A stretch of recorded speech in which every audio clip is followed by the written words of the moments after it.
बे माला आरो बे सामथाइबारिनिफ्राय गेलेमफुसिम जि लामा बे लामाया अलरेडि भारतमाला भारत सरकारनि मोनसे आसामनि बे अलरेडि प्रसेसा जाबाय आरो बे प्रसेस मथे बे खामानिया सोलिगासिनो दङ आं मिथिनायाव बियो माने बे कारेन्ट डिपार्टमेन्टजों बेनि प्रक्रियासो सोलिगासिनो दङ बाखि माखासे सोलिगासिनो दङ आरो बे लामाखौ लानानै आङो जोंनि ट्रान्सपर्ट मिनिस्टार नितिन गाडकारि बिथांनोबो आं लिरदों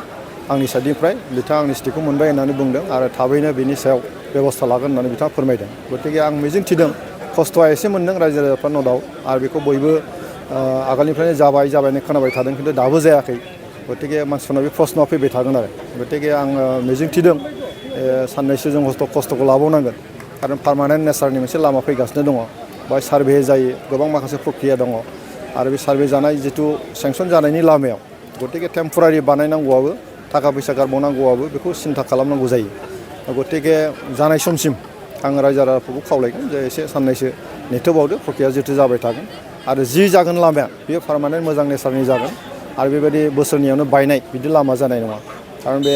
इन्टारनेसनेल लिंक जागोन जेराव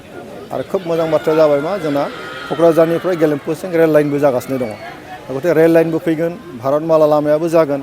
माने आप टु बे लामाया बिराद इम्पर्टेन्ट जागोन आरो नेसनेल इन्टारनेसनेल मोनसे लिंक जागोन गतिके पार्मानेन्ट नेचारनि जितु इनफ्रास्ट्राक्चार जानो थांगासिनो दङ बे बागै जोंनि आइ आफा रायजो राजाफ्रा एसे धैर्य हमनानै थाथ' आं बेखौ खावलायो